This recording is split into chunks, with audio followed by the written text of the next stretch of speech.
Hey, everybody, Kevin here with Pursuing Pixels, and welcome back to another edition of Save It for the Cast, and you know the drill by now. This week we've got the full crew in the house once again, so I'll be kicking the ball over to John, Randall, and I here in just a little bit for a couple different chunks of conversation. The first chunk kind of spinning off some of the recent Switch games that I scooped up from the local game shop up the street recently, and then we kind of spin off talking about Randall shipping back Metroid Prime 4 or returning it after going through that whole hassle of pre-ordering it and everything, and then also on the other end, actually scooping up like the re-release or whatever, or the Switch 2 version of Kirby and the Forgotten Land, although I don't think he's dipped into that Switch 2 version just yet. But yeah, we kind of talked some just physical game collecting and spin off of a few conversations from there. And then in the second little chunk of conversation, spinning off of Randall's Retro Talk, we talk a little bit about the RetroTINK, which he's mentioned a few times on the podcast before, or at least once. I know he spotlighted that particular device, which is kind of like a video converter, so you can hook up your retro systems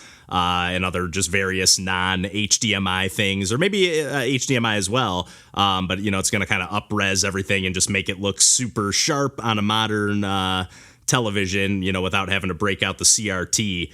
We talk a little bit of like Mr. emulation from there, and yeah, just spinning off of some conversation from there per usual. So, yeah, before I kick it over to that, as always, I'm going to rattle off some of the stuff that I've been playing lately. I've been kind of all over the map, just bouncing, all over the place. I'm going to save some of this for when John and Randall are around, but they've been talking so much Metroidvania lately, whether it be Castlevania on Randall's end, and then I'm trying to even think about what the last Metroidvania that John was talking about. It might have even just been him jumping in on the conversation with Aria of Sorrow and Harmony of Dissonance and all the Castlevania Game Boy Advance stuff that Randall's been doing lately. But I've been feeling a little bit left out and busted out Cave Story Plus for whatever reason on my Switch, and just kind of like got back into the swing of things, just played like the opening little bits, but I kind of want to table that because I'm pretty sure the other guys have also played that game. And then another game that John has hyped up on the podcast before, it's a little bit of a mouthful, Record of Lodoss War, Deedlit in Wonder Labyrinth, and I believe John mentioned that this was like based on like an anime or something along those lines, or a manga or something like that. I'm totally unfamiliar with the source material, but I will say I am absolutely loving this game so far. I'm going to table it for when John's around because I really want to bounce some of the gameplay ideas and stuff off of him, but for just like a quick snippet, I mean, it's really just like a Metroidvania with some amazing pixel art from the folks at Team Ladybug, who we've gushed about a bunch of their games on the podcast over the years, and this one's just no different. The pixel art's amazing, the soundtrack's amazing, just everything about the game, and the presentation just overall. Like the last thing I did was this boss battle against this like dragon, and I'm pretty early in the game, and it just feels so intense, so epic, and it's got some like Ikaruga mechanics where you're like swapping between these two different forms. It's just really, really great, but I'm going to table the rest of my thoughts on that for another time, like I said, when John's around for that one. But the game that I've really been sinking the most time into lately is I scooped up this game called Art of Rally, which is actually from the folks who developed this other game called Absolute Drift that I have on the PS4. I've had that game for years digitally, and then I happened to see this game Art of Rally, and it caught my eye. I was like, oh, this art style looks familiar, and it's got this like really clean, like low poly, like kind of think Lonely Mountains Downhill, but like a little bit sharper than that maybe. Although I will say, sadly, the PS5 version, I read a little bit up about it online because at first I was like, man, do I have like a lemon of a PS5 here? But I've read that the port is not the best. So some performance issues, a lot of pop-in and stuff like that, like stuff that you would expect to see on Nintendo Switch or something like that. So a little bit disappointing on that side of things, at least for the PS5 version here. But nonetheless, I'm having a blast with this game. And I will say it's got a little bit of a learning curve, and I'm still on that learning curve. But that said, I played through like the whole first like chunk of challenges, and they kind of split things up, and you just keep kind of progressing through like almost like a story mode campaign, like you're going through like the history of rally car racing or something like that, which is also a really cool touch.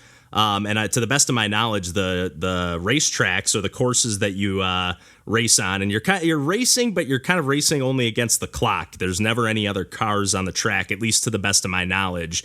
But to the best of my knowledge as well, the tracks are all procedurally generated. Like they're obviously going to have like a certain length to them or a certain like level of challenge that's dictated by the, progression that you're on in the campaign or whatever that particular track is, I guess, dictated by. But nonetheless, here I'm struggling to find my words here with this one, but it's just a really stunning game that in the early goings, you don't have like the sense of speed and turning. Like it almost feels a little bit sluggish. You're like, this doesn't really feel like a racing game, but you just kind of get into this like flow state with it. And I really love that about certain types of games. In particular, I find it with racing games and golf games. For whatever reason, they're just like the perfect game to kind of like kick back and relax with while you're like listening to a podcast.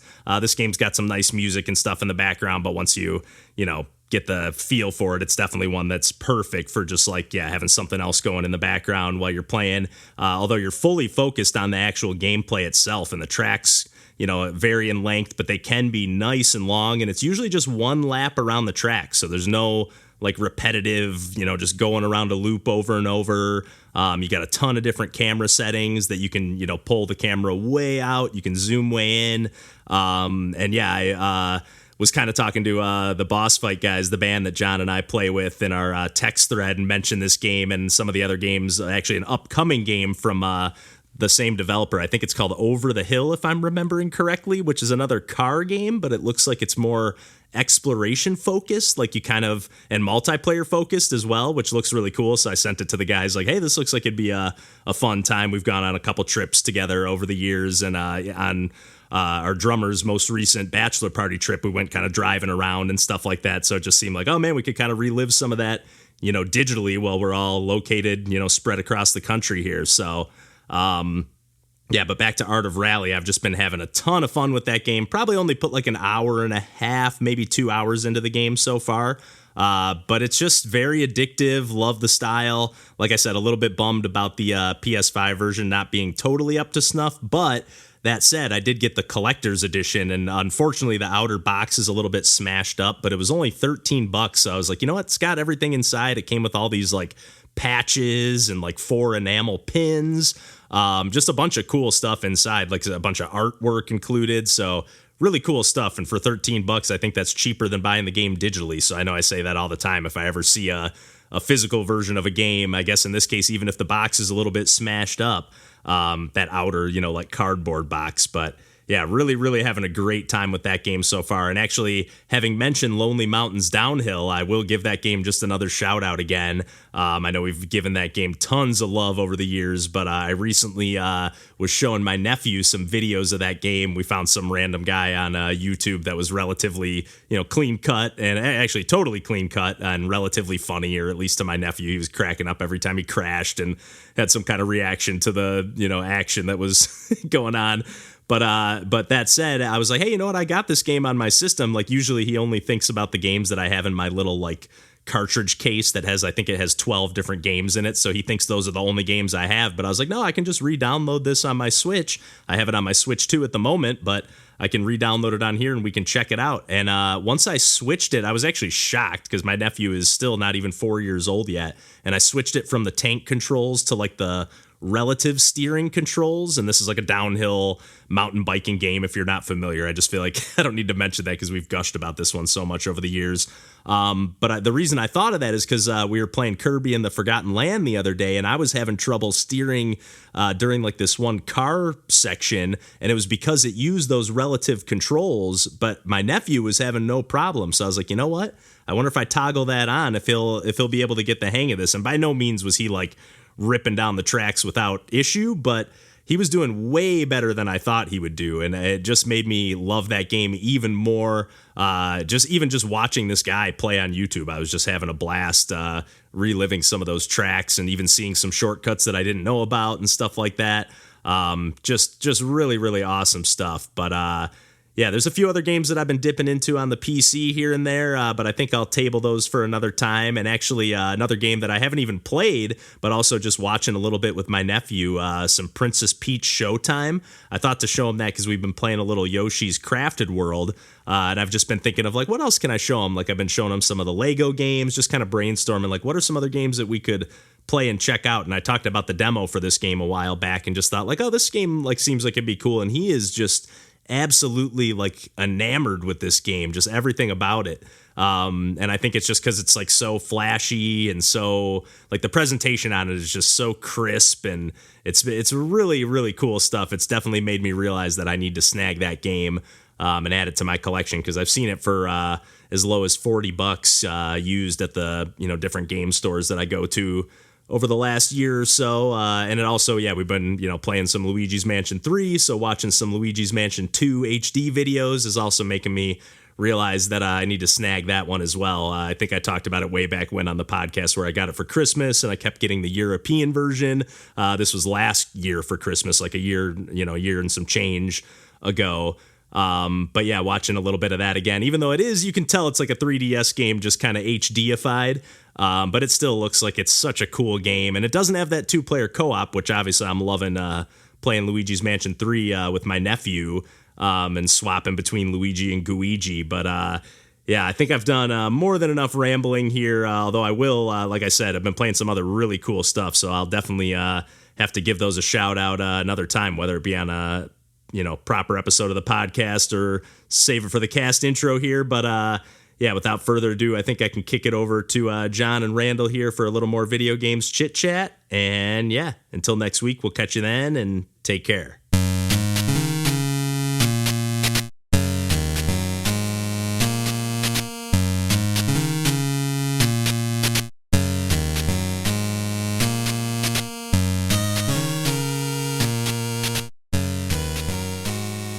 Used to snag those, although I'm a little bit bummed. I read a little bit up. I popped them all in real quick just to see, especially because like there's a handful of games that aren't Switch 2 compatible, so I was just like curious, all right, are all these gonna work? And it'll do 2+, of course, with Nicalis being the publisher on that one.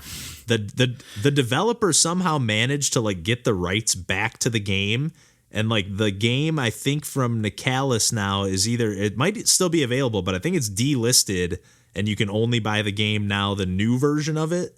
And they apparently like since then like made some patches that improve the load times and this and that. But that Nicalis version, which is the physical version, doesn't have access to any of those patches, and the load times are bad. It's like a top-down Zelda deal, and even just like going into a house, it's like you go to like a 10 to 15 second loading screen. Yikes. It's brutal. Yeah, it's brutal. Throw that shit back up on eBay or price charting then. Get you tempted, the download version. I'm tempted to swing it back over to disc replay and just return it. They give you I forget how many days to either return it or swap it out, but I'm tempted. Yeah. They had a few other games that were like right at the same price too, because I got it part of that like buy 5 get 1 free deal. So it's like, well, I probably have to like actually swap it. They're not just gonna like give me my money back when I got another free game. But you're never gonna play it. Should get rid of it. Yeah, I probably should get rid of it. I did ship back Metroid Prime 4. I got my Costco refund. Nice. Said no, I'm not going to do this.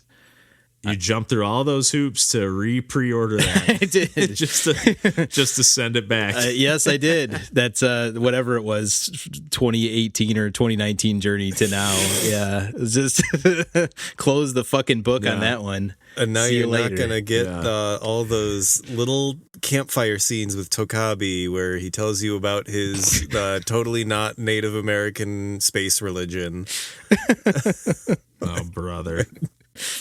Which, again, I'm not against. I think that that's an interesting concept. I just don't think that they have any ability to execute on any of the ideas in that game. No way. I can't believe that. Yeah. Oh, man. Yeah. I still need to unwrap that game and Kirby Air Riders. In particular, I need to unwrap Kirby Air Riders. I did buy Kirby Air Riders. I grabbed Kirby Forgotten Lands, the Switch 2 version. That's basically what I was like. My mind, I'm like, I'm going to swap these in my head, basically, and justify this. I'm right there on the fence with you, especially because when I get it, I'm going to give the regular version to my nephew, because he like loves that game. Like a few times, like even when I gave him his like Sonic game today, Like he started like I can't even remember what he was like babbling on about Sonic and Mario, and then he just goes, "But Kirby is so sweet." Kirby is so sweet. I must have said Kirby is sweet at some point because every time if he talks about Kirby, he's like, "Oh, this game is sweet." Yes, good imprint on the children. So it's like, yeah, that is his descriptive word for great. Kirby being awesome. Hilarious. It's great. Yeah, Good, I love it. It is good. But yeah, he loves Forgotten Land. Like he mentions it all the time. He's like, I like that game. Nice. So, yeah, definitely. We had a great time today. Those were the only 2 games we played, or the 2 I brought over to him. But we were playing. My mom has this like card like matching game, but like I didn't realize it really at first, but he definitely didn't realize it. So we're like it's just like the alphabet, you know. So A is for apple, B is for beach ball, and then you're supposed to play some matching game with it, I guess. So I was just going through with him up and pulling out the cards. Hey, what's on this one? But then when we started getting duplicates, anytime I pulled out a match or a duplicate, he would just start like losing it, just like cackling, like, what? How is this card in there again? And like, so like we just kept leaning into it. You know, I just kept pulling it out like, what the heck? This deck is stacked. What's going on? And I'm like throwing the cards out of the way, but it was so funny. That's great.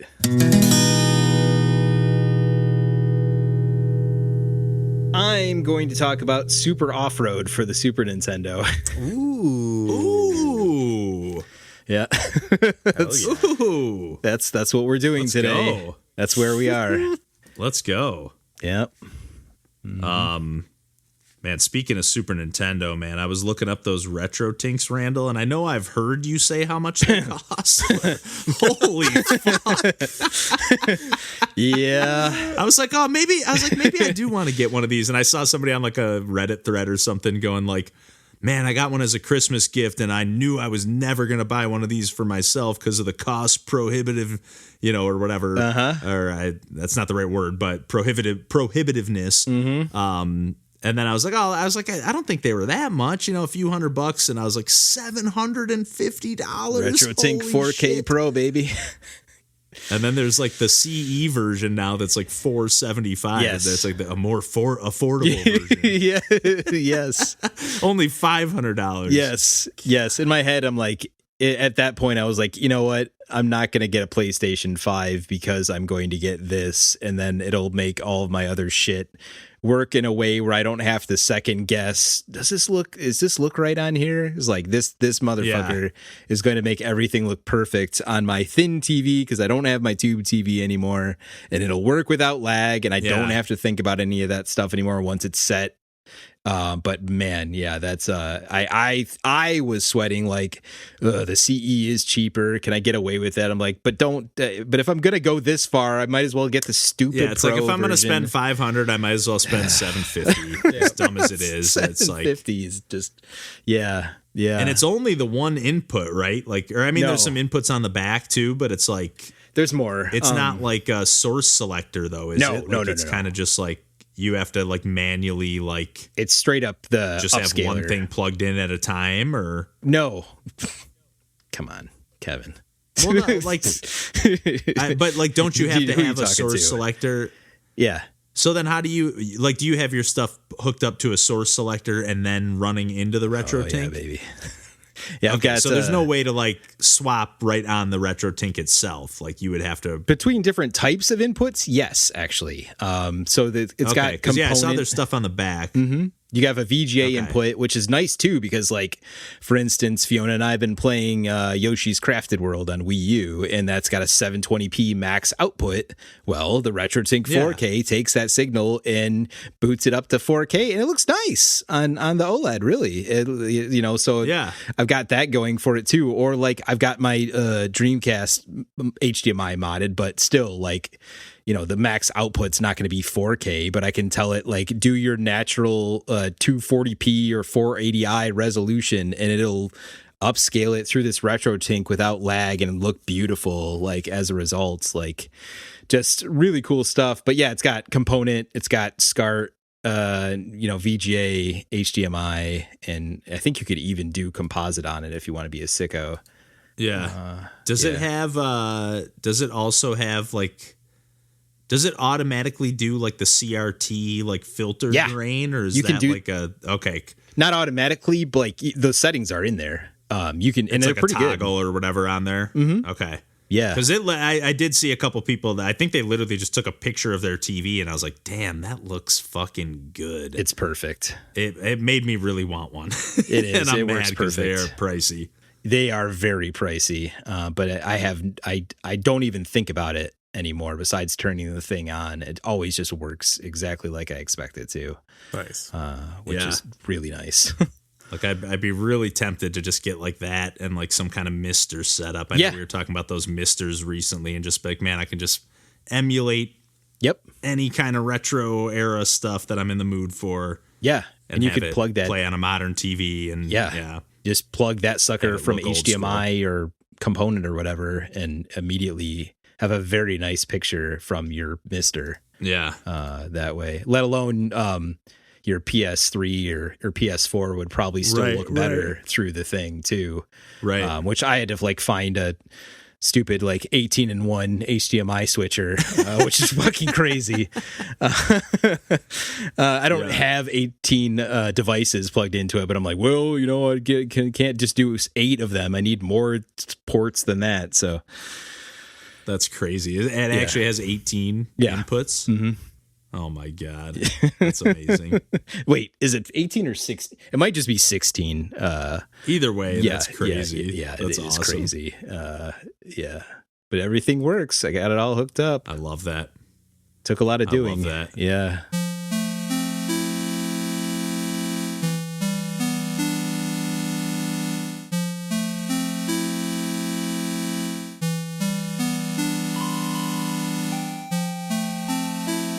The one store that I've been going to, though, they must have around the holidays got plucked clean on their like PS4, PS5 games, because like I've gone a couple times just like maybe they've bulked back up, but their Switch like rotates through like wildfire. They had a whole showcase like in their front, like because they saw me like buying a stack of Switch games, and they're like, "Hey, did you see this stuff in the front?"